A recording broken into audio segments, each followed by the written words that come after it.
possible.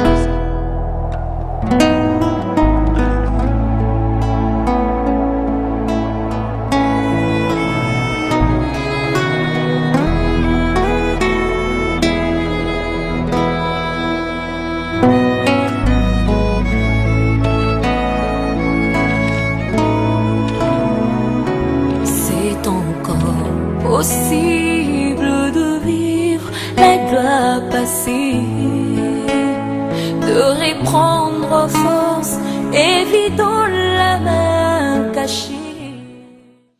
Amen. Est-ce que tu peux dire à ton frère, à ta soeur, c'est encore possible? C'est encore possible. Vous allez voir la scène dans Ézéchiel chapitre 37. Vous pouvez noter Matthieu le chapitre 26. Vous noterez aussi Jean le chapitre 21 du verset 15 à 17.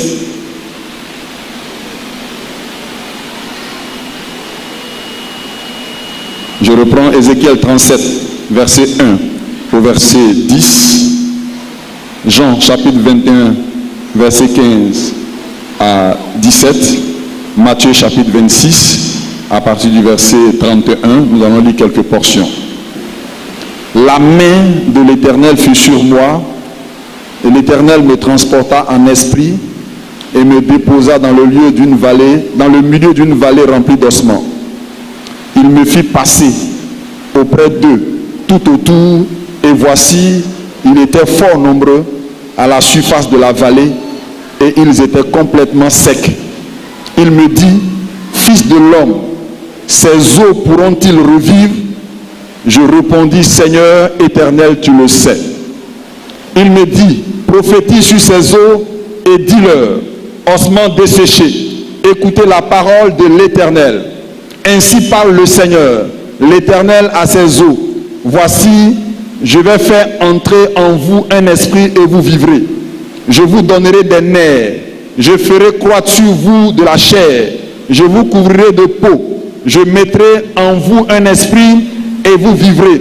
Et vous saurez que je suis l'Éternel. Je prophétisais selon l'ordre que j'avais reçu. Et comme je prophétisais, il y eut un bruit. Et voici, il se fit un mouvement. Et les eaux s'approchèrent les uns des autres. Je regardais. Et voici, il leur vint des nerfs. La chair crue. Et la peau les couvrit par-dessus, mais il n'y avait point en eux d'esprit. Il me dit, prophétise et parle à l'esprit. Prophétise, fils de l'homme, et dis à l'esprit, ainsi parle le Seigneur, l'Éternel. Esprit, vient des quatre vents, souffle sur ces morts et qu'ils revivent. Je prophétisais selon l'ordre qu'il m'avait donné, et l'esprit entra en eux, et il reprit vie, et ils se tinrent sur leurs pieds. C'était une armée nombreuse, très nombreuse. Que Dieu bénisse sa parole dans nos cœurs. Dieu a parlé au prophète Ézéchiel et lui a demandé, alors qu'il a envoyé dans une vallée couverte d'ossements, ossements humains. Il envoie dans cette vallée et il lui pose la question, fils de l'homme, ces eaux pourront-ils revivre? Ézéchiel dit, je répondis, Seigneur éternel, tu le sais. Amen. Tu le sais. Mais ce matin, nous n'allons pas dire, Seigneur, tu le sais, mais nous allons dire, Seigneur, c'est possible. Amen. Alors si je dis, ces eaux pourront-ils revivre? Je vais entendre, c'est possible. Amen. Fils de l'homme, ces eaux pourront-ils revivre?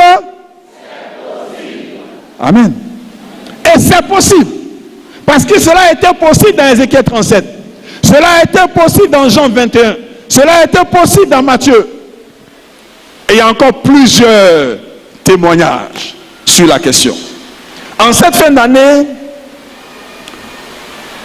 nous voulons poursuivre deux petits objectifs. D'abord, ramener le cœur de chacun de nous à son Dieu. Je dis bien, ramener le cœur de chacun de nous à son Dieu. Parce que nous sommes en fin d'année, quand on commence à faire le bilan, on se rend compte qu'il y a certains objectifs qui ne sont pas atteints, on commence à douter, on commence à balbutier, nos regards se promènent, mais ce matin, le Seigneur veut que tu ramènes ton cœur à lui, car c'est encore possible. Deuxième objectif, il s'agit de donner certainement à quelqu'un qui ce matin a fait le déplacement. Je voudrais dire à quelqu'un que Dieu a déplacé de sa maison pour l'envoyer ici, le Seigneur voudrait lui donner de l'espoir. Le Seigneur voudrait lui donner l'espérance. Espérance contre toute espérance. Comme il est écrit dans Romains chapitre 4 verset 18, parlant d'Abraham, il dit Abraham, espérant contre toute espérance, il crut, en sorte qu'il devint père d'un grand nombre de nations, selon ce qui lui avait été dit, telle sera ta prospérité. Ta prospérité. C'est-à-dire espérance contre toute espérance. C'est-à-dire quand même les hommes ont dit, c'est fini, ce n'est plus possible, il n'y a plus d'issue, c'est une voie de non-retour, avec Dieu, c'est encore possible. Quand bien même il s'agit d'ossements desséchés, si on vous posait la question, ces ossements peuvent-ils revivre? Avec Dieu, c'est encore possible. Abraham avait 100 ans, Sarah en avait 90. Médicalement parlant, ce n'est plus possible. Mais avec Dieu, c'est encore possible. Il s'agit de ramener nos cœurs à Dieu. Dans Ézéchiel 37, le texte que nous avons lu, il me dit, fils de l'homme, ces os pourront-ils revivre? Je répondis, Seigneur, tu le sais. Ces ossements représentent toute la maison d'Israël. Toute la maison d'Israël, c'est-à-dire Israël et Juda en exil, dont l'espérance est morte lorsqu'ils ont été dispersés parmi les peuples étrangers. Dieu ordonne à Ézéchiel de prophétiser sur ces eaux. Les ossements furent ramenés alors à la vie, mais en deux temps. Du verset 7 au verset 8, on voit un rétablissement physique. Un rétablissement physique, quand Ézéchiel a prophétisé, il a dit que les os se rapprochaient. Il y a eu un mouvement et les os se sont rapprochés. La tête est venue, la colonne vertébrale est venue, les bras sont venus, ainsi de suite. Les ossements se sont rapprochés parce que nous sommes dans la vallée. Il y a eu mort. Certainement les charognons ont déplacé les corps. Des têtes se sont retrouvées par-ci, par-là. Mais Dieu ne s'est pas trompé de tête. Il a mis chaque tête à sa place, chaque pied à sa place, chaque bras à sa place, parce qu'il est Dieu. Parce qu'avec lui, c'est encore possible. D'abord, il y avait un problème parce que les cadavres étaient mélangés. On ne sait pas à qui appartenait telle tête, tel pied, tel orteil, tel doigt. À plus forte raison de les ramener à la vie. Mais Dieu va opérer un premier miracle, c'est un miracle physique, de ramener chaque corps à ses différents organes, à ses différents ossements. Et la deuxième étape du retour à la vie, c'est un retour spirituel. Du verset 9, verset 10, il a dit, Dieu envoya son esprit et apporta la vie aux ossements déchessés. Cette vision a été donnée afin d'assurer aux exilés qui résidaient, seraient rétablis.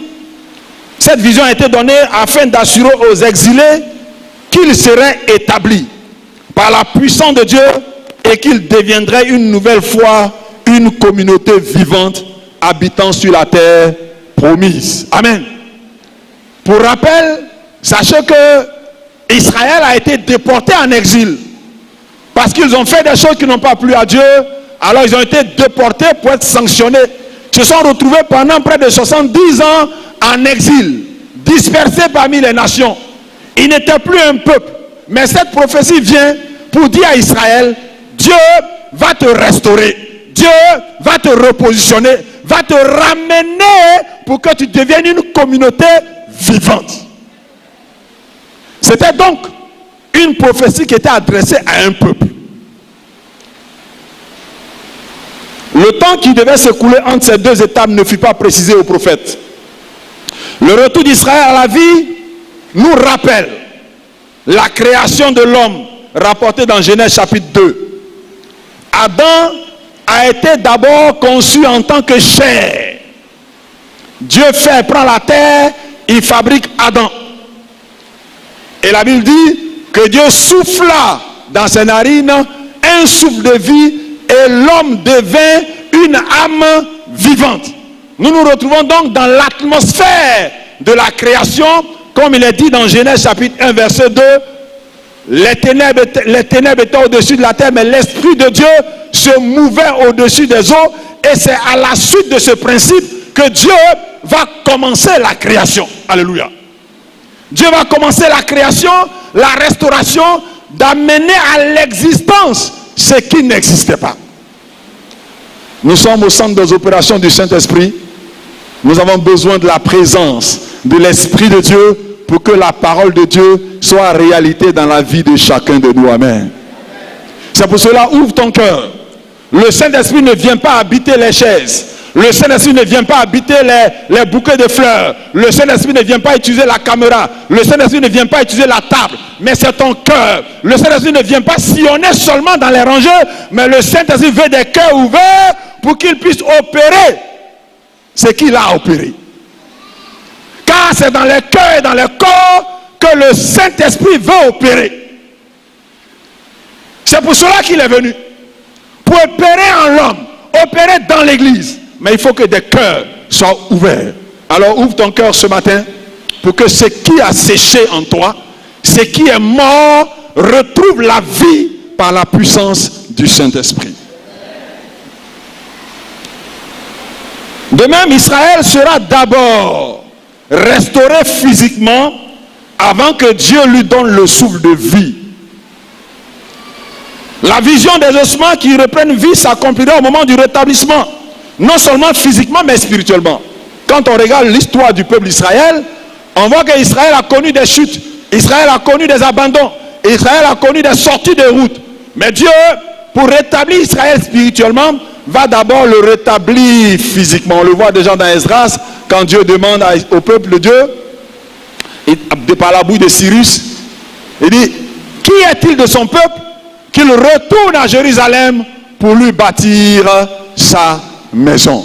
C'était d'abord la restauration physique. Sous Cyrus, le peuple a été rétabli, Israël est retourné, mais il s'est trouvé qu'il y a eu déchéance. Dieu va envoyer donc Esdras pour permettre au peuple de se restaurer au plan spirituel. Donc les deux éléments se retrouvent dans tout le principe biblique. Aujourd'hui encore, Israël réel, Israël d'où vient le pasteur, a besoin d'une restauration spirituelle, car la restauration physique a déjà eu lieu depuis 1948. L'état d'Israël a été déjà rétabli. Et c'est pour cela, nous en tant qu'enfants de Dieu, qui sommes éclairés dans les Saintes Écritures, nous devons prier pour le réveil d'Israël. Nous devons prier pour le réveil d'Israël. Nous attendons un réveil pour le monde. Nous attendons un réveil pour la Côte d'Ivoire. Mais imaginez-vous, l'apôtre Paul dit en Romains chapitre 11. Si parce que Israël a abandonné son Dieu, nous avons bénéficié du salut, à plus forte raison si Israël revient à son Dieu. Vous comprenez le principe? Israël a abandonné Dieu et Dieu s'est tourné vers nous pour nous sauver. Mais si Israël revenait à Dieu, imaginez-vous ce qui va se passer dans le monde. Et c'est en cela que nous devons prier, chers frères et chères sœurs. J'ai dit à quelqu'un, souvent on a peur de prier pour Israël. On a honte de prier pour Israël. Si les gens n'ont pas eu honte de haïr Israël, si les gens n'ont pas peur de haïr Israël, d'attaquer Israël, pourquoi nous devons avoir honte de soutenir Israël? Non, nous sommes le peuple de Dieu et nous devons bénir Israël, prier pour Israël, prier que Dieu se révèle à son peuple. Et ce temps vient, Israël connaîtra son Dieu, Israël connaîtra un réveil, il y aura la manifestation de la puissance, les Juifs auront les yeux ouverts et ils vont s'incliner devant la présence de Dieu et ce sera un grand réveil dans le monde que nous attendons. De nombreux Juifs croiront en Jésus-Christ, ils l'accepteront comme leur Seigneur et leur Sauveur, leur Messie, avant que le Seigneur ne revienne. Et ça, c'est une promesse de Dieu.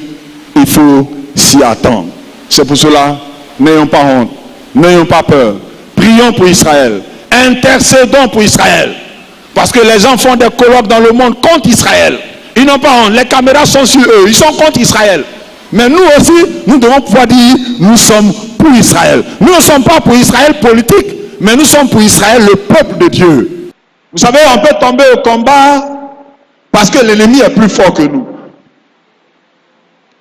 On peut tomber au combat simplement par erreur de stratégie du général ou des officiers. Parce qu'il nous a mal positionnés, on a été certainement pris en embuscade et on peut tomber au front. On peut tomber au combat pour une défaite collective.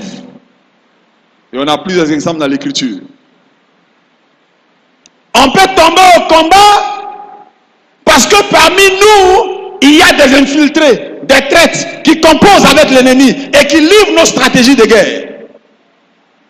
On peut tomber au combat par une simple défaite individuelle parce qu'on n'a pas la carrure du soldat.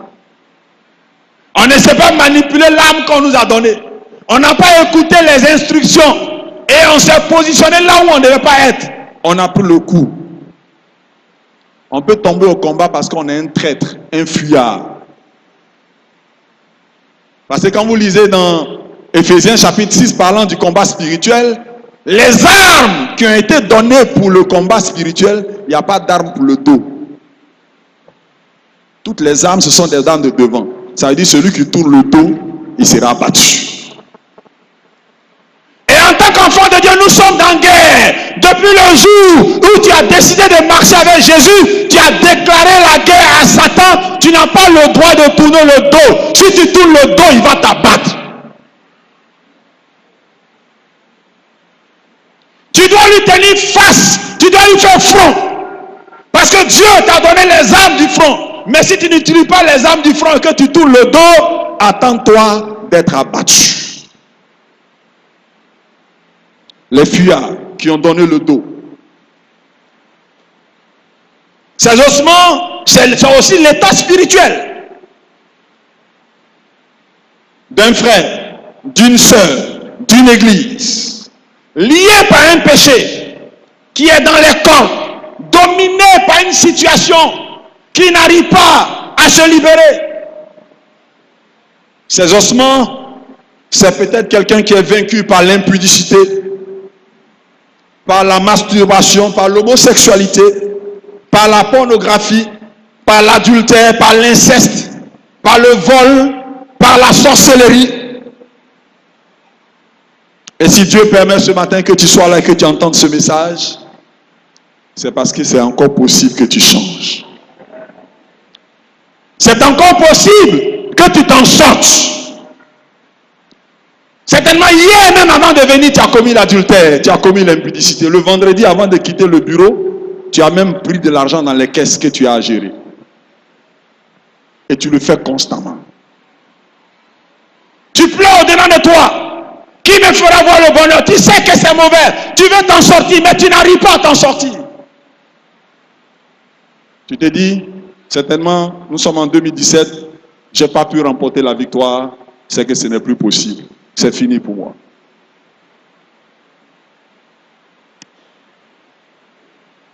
Les ossements, c'est la mort, c'est la non-vie. C'est aussi l'improductivité, c'est l'échec. C'est emprunter une voie de non-retour, c'est prendre une décision devant laquelle on ne peut plus revenir, ce n'est plus possible.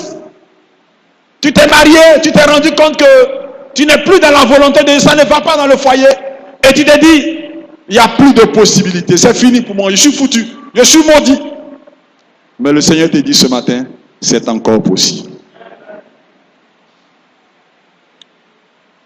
Certainement quelqu'un est en train de crier au fond de son cœur, qui me fera voir le bonheur? Quand il voit des chrétiens dans la joie, heureux, chanter, rendre des témoignages, il se dit, mais est-ce qu'un jour, moi aussi, je rendrai témoignage? Est-ce qu'un jour, moi aussi, je connaîtrai la vie? Est-ce que moi, un jour, j'aurai la victoire? Parce qu'il ne connaît défaite que sur défaite. Mais si tu écoutes la voix ce matin, le Seigneur est en train de te dire, c'est encore possible. Tout à l'heure, nous venons de prier pour un cas compliqué. Et c'est ça qui m'a donné la foi. J'ai dit, Seigneur, si tu as mis à mon cœur de préparer un tel message et que nous nous retrouvons devant un tel cas, je suis convaincu que tu veux faire quelque chose. C'est encore possible. Même si les médecins ont dit c'est fini, même si le pronostic vital n'est plus à espérer, mais avec Dieu, c'est encore possible.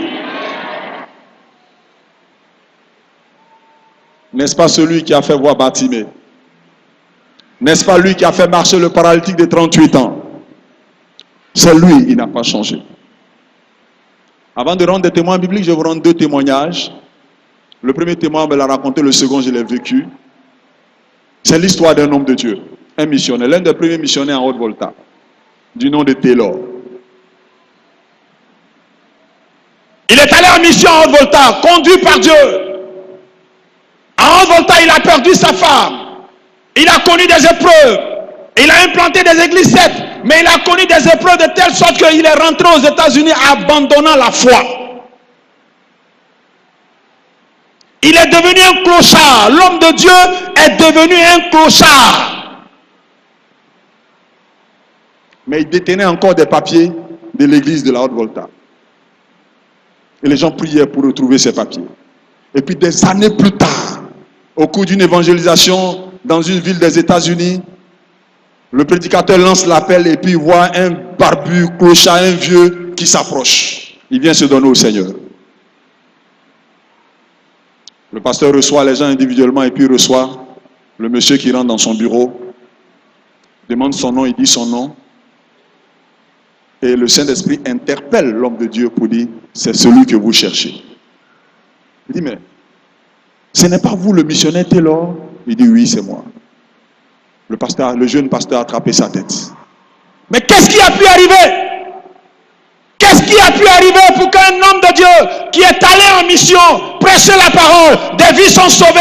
Qu'est-ce qui a pu arriver pour qu'il puisse se retrouver dans la vallée des ossements?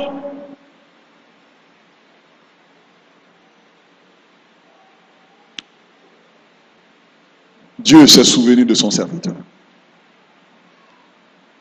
Et il a dit, le pasteur lui a demandé, mais est-ce que tu as encore les papiers du terrain, tout ça? Il dit, oui, je les ai. Même dans son état de clochard, il a préservé l'œuvre de Dieu.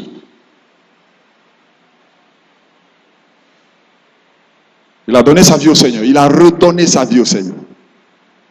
Il est retourné au Seigneur. Il a ramené son cœur à Dieu. Et il a dit au pasteur, pardon, je ne veux pas qu'on en parle dans les journaux. Que ça reste seulement dans la mission.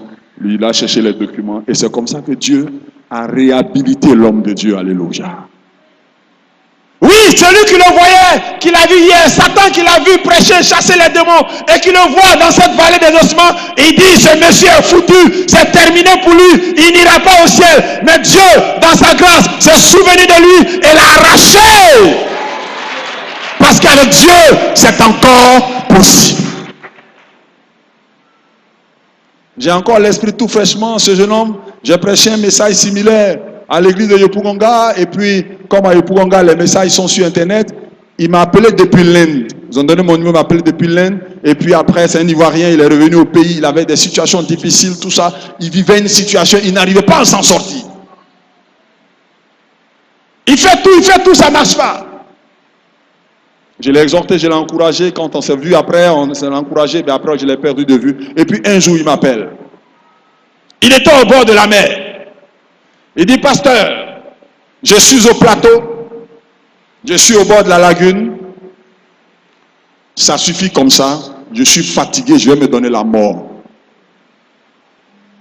Il dit, pasteur, je n'arrive pas à m'en sortir, je n'arrive pas à être délivré de ce péché. Ça ne vaut plus la peine de vivre, je vais mourir.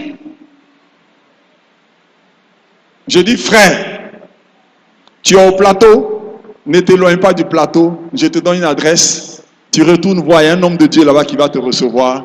Mais je vais te dire ceci. Jésus est déjà mort à la croix pour tes péchés. Tu n'as pas besoin de mourir pour tes péchés. Jésus est déjà mort à la croix pour tes péchés.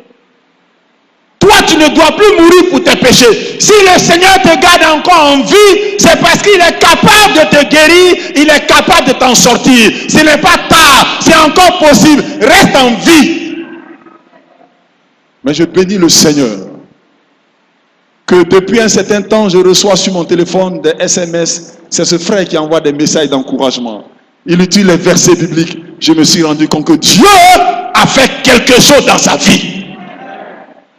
Il est le Dieu qui restaure, quelles que soient les profondeurs dans lesquelles tu t'es retrouvé, le Seigneur peut te ramener à la vie. Luc chapitre 15, verset 14 à 17. C'est l'histoire du fils prodigue. Il a dit qu'un père avait 2 fils. Il y a un qui a réclamé très tôt, le plus jeune a réclamé son héritage. Il allait gaspiller. Il a vécu comme il vivait vivre en richard et puis toute sa richesse est tombée. Il est devenu pauvre. Il est même retourné en train de travailler dans un élevage de porcs et il se nourrissait même de la nourriture des porcs. Alors, j'ai fait cette réflexion. Celui qui connaissait ses parents, quelqu'un qui connaissait les parents de ce monsieur, qui sait que son père est riche et qui le retrouve dans cette ville, en train de vivre en pacha, c'est normal. Et puis, quelque temps après, il le retrouve en train de travailler dans un élevage, en train de nourrir les porcs. Qu'est-ce qu'il va dire? Il dit, ce garçon-là, il est maudit. C'est fini pour lui.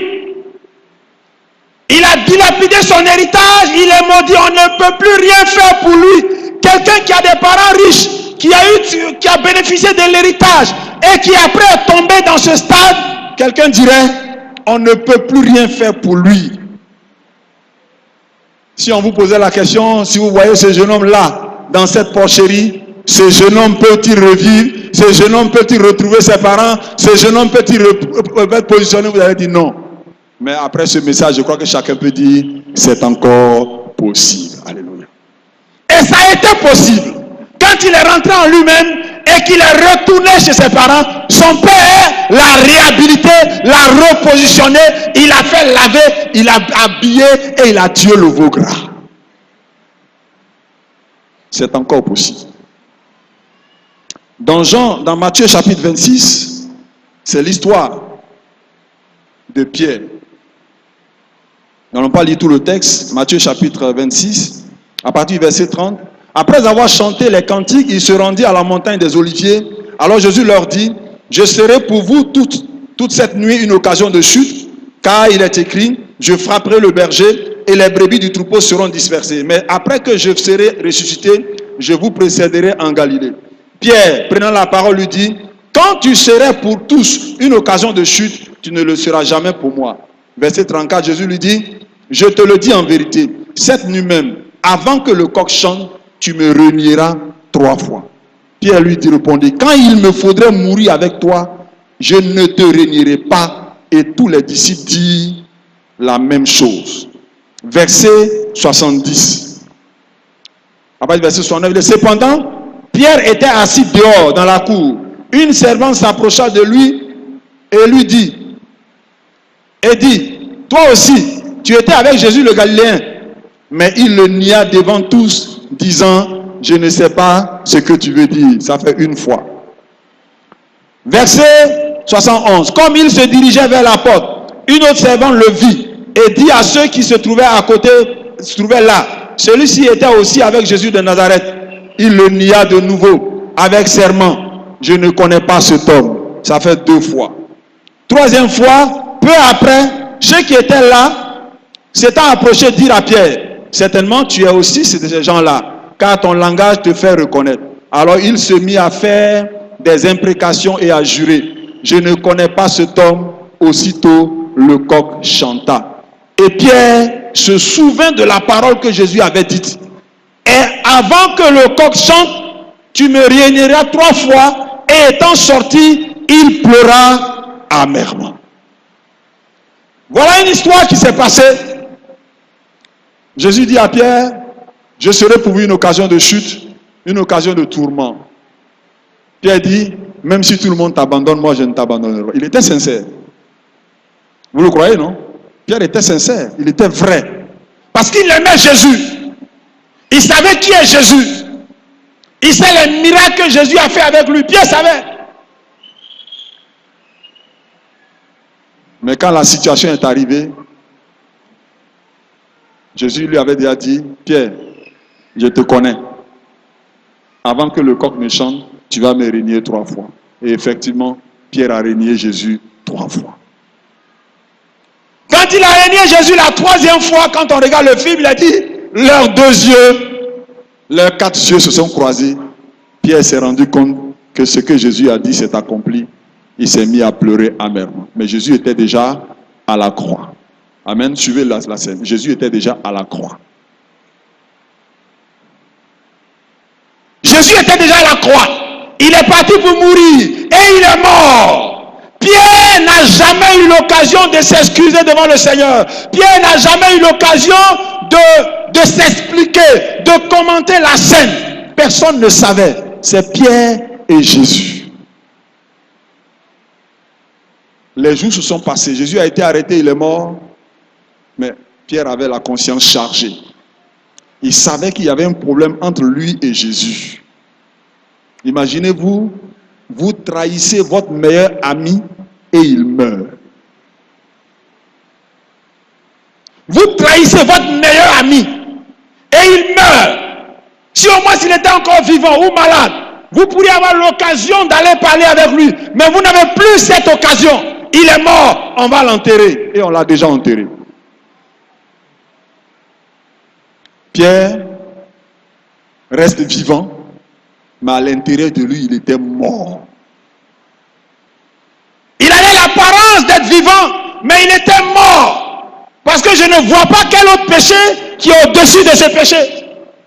Il n'a pas commis adultère, il n'a pas commis impudicité, il n'a pas fait quoi que ce soit, mais il a renié le maître. Oh, Jésus dit quoi? Si vous ne croyez pas qui je suis, vous mourrez tous dans vos péchés. Et c'est ce que Pierre a fait. Il a renié le maître. Au moment où le maître avait besoin de lui, c'est en ce moment lui l'a renié. Si les théologiens nous autorisaient à classifier les péchés, on dira c'est un péché de haut niveau. Mais nous n'avons pas cette autorisation théologique ni biblique. Un péché reste un péché. Mais dans l'impact, dans l'effet du péché, on pourra dire renier son maître, c'est quelque chose de grave. C'est ce que Pierre a fait. Jean chapitre 21. On a la fin de l'histoire là. Après la résurrection de Jésus, Jésus est mort, il est ressuscité. Il est ressuscité. Il apparaît aux disciples. La première fois qu'il apparaît, Thomas n'est pas là. La seconde fois, il apparaît, il règle la question avec Thomas. Il dit, Thomas, viens voir. Parce que la première fois, Thomas ne croyait pas. Il dit, viens toucher. Mais la troisième fois, quand il apparaît, il est au bord de la mer de Tibériade. Jean et les autres étaient là. Alors Jésus dit à Pierre, lisez le verset 15. Après qu'il eut mangé, Jésus dit à Simon Pierre, Simon, fils de Jonas, m'aimes-tu plus que ne m'aime ceci? Il lui répondit, oui Seigneur, tu sais que je t'aime. Jésus lui dit, paie mes agneaux. Il lui dit une seconde fois, Simon, fils de Jonas, m'aimes-tu?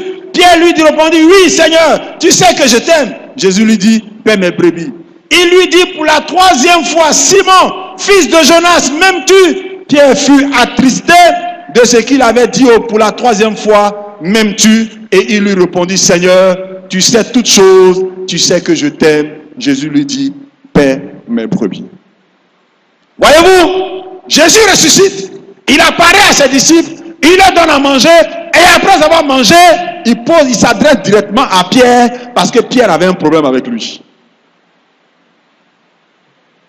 Mais quand on regarde l'histoire, nous comprenons que Jésus n'était pas ressuscité pour condamner Pierre, Jésus n'était pas ressuscité pour rejeter Pierre, mais Jésus est ressuscité pour régler, pour réhabiliter Pierre, parce qu'il savait ce qui se passait dans le cœur de Pierre. Je pose la question à Pierre, Pierre, m'aimes-tu? M'aimes-tu plus que ceux-là? Oui. Quand on se compare aux autres, on aime. Si vous me demandez tout à l'heure, est-ce que tu aimes le Seigneur plus que tout ça? Il dit, oui Seigneur, tu sais que moi je suis. Parce que quand on veut se comparer aux autres, ça dépend du baromètre. On peut se comparer facilement. Jésus dit, c'est bon, tu dis que tu m'aimes plus que tous les autres. Il lui pose encore, Pierre, m'aimes-tu simplement? Il dit, Seigneur, tu sais, toi-même tu sais. La troisième fois, Jésus lui pose la question, Pierre, m'aimes-tu? C'est là que Pierre prend conscience que le même tu que le Seigneur demande là, ce n'était pas un même tu ordinaire. Pierre, est-ce que tu m'aimes encore? La Bible dit que Pierre fut attristé. Il s'est rendu compte. Il venait de comprendre ce que Jésus voulait lui faire comprendre. Il savait maintenant ce que le Seigneur voulait dire. Ce que je vais vous dire tout à l'heure, le texte ne le dit pas, mais on peut s'autoriser.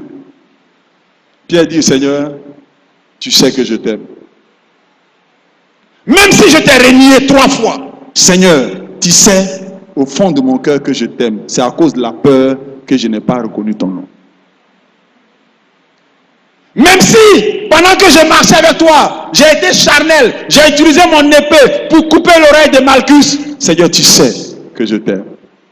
Même s'il m'est arrivé de marcher sur des eaux, sur ton ordre, et qu'après j'ai manqué de foi, et que j'ai plongé, Seigneur, tu sais que je t'aime. Et Dieu sait. Le Seigneur sait ce qui est au fond de ton cœur.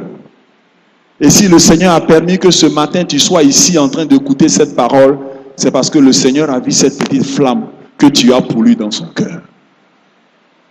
Elle n'est peut-être pas grande, elle n'est peut-être pas impressionnante, mais le Seigneur voit au fond de ton cœur, il sait que tu l'aimes.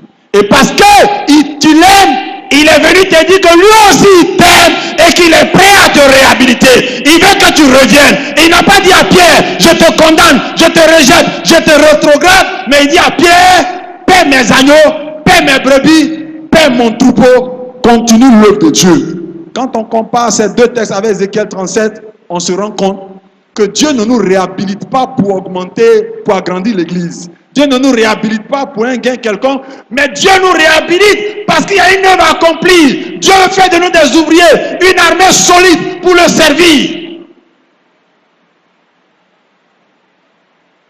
Le Seigneur a besoin d'hommes et de femmes pour le servir. Il a besoin de ceux qui sont dehors, mais il a besoin que ceux qui sont dedans, vous et moi, que nous soyons restaurés, que nous soyons réhabilités, que nous revenons à la vie, parce que Dieu veut son armée.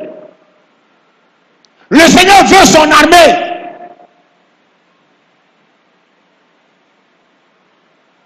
Fils de Jonas, même tu, oui, tu sais.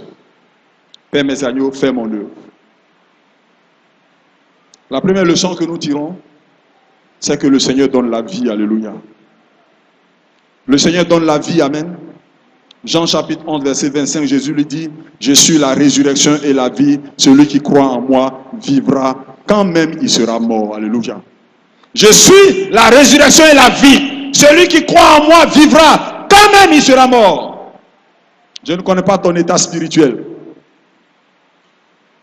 Je ne sais pas à quel niveau tu es avec le Seigneur. Je ne sais pas ce que tu traînes depuis des années. Mais si en ce jour tu entends cette parole, c'est parce que Jésus veut t'apporter la résurrection. Jésus veut t'apporter la vie. La deuxième leçon, Dieu réhabilite pour son œuvre. Dieu donne la vie pour son œuvre. Antécédemment, il a dit à Pierre, quand tu seras affermi, quand tu seras converti, affermis tes frères. Le Seigneur, il a besoin de toi. Il a besoin de toi, il a besoin de ta vie, il a besoin de ton engagement. Ce qu'il te demande, c'est que tu prennes conscience que tu as besoin de venir jusqu'à lui. Ces ossements peuvent-ils revivre? Seigneur éternel, tu le sais. Il me dit, prophétise sur ces eaux et dis leurs ossements desséchés, écoutez la parole de l'Éternel. Il y a peut-être longtemps, très longtemps, que tu es loin de Dieu. Il y a peut-être longtemps que tu vis dans une situation qui te chagrine. C'est entre toi et Dieu. Tu n'oses même pas en parler parce que ça fait honte. Tu ris devant les gens. Tu sautes, tu danses. Mais quand tu rentres dans ta chambre, ton coussin est rempli de larmes. Parce que tu pleures au-dedans de toi. Le Seigneur a entendu tes pleurs. Le Seigneur a entendu tes cris. Ce qu'il veut savoir, c'est que toi-même tu te rassures, est-ce que tu l'aimes? Si tu aimes le Seigneur, sache que le Seigneur ce matin est prêt à te réhabiliter. Il est prêt à te restaurer. Il est prêt à te repositionner pour que tu puisses continuer cette œuvre-là. C'est encore possible. Si c'est possible spirituellement, c'est aussi possible physiquement. Et ce sont les deux principes. Le principe de la résurrection physique et le principe de la restauration spirituelle. Mais comment? Deux entités importantes. La première des choses, c'est d'abord le prophète. L'homme de Dieu qui parle. Si le Seigneur met au cœur de ses serviteurs quelque chose, c'est parce que Dieu est en train de dire quelque chose. Et nous sommes responsables. C'est pour cela que vous devez prier pour vos serviteurs, pour vos pasteurs, pour que nous recevons de la part de Dieu le message. Car c'est le message que nous donnons qui déclenche en vous la foi et qui produit, qui vous amène devant le Seigneur. Première responsabilité, c'est le nôtre.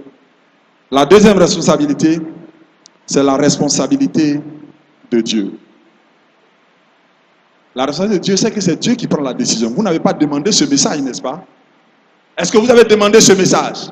Est-ce que vous avez demandé que nous voulons que ce matin on nous prêche tel thème? Non. C'est Dieu qui a pris la décision. Il connaît l'état de cœur de chacun. Il dit c'est ce message qu'il faut et c'est lui qui prend la décision. Et il vous apporte ce message. Mais il ne s'arrête pas là.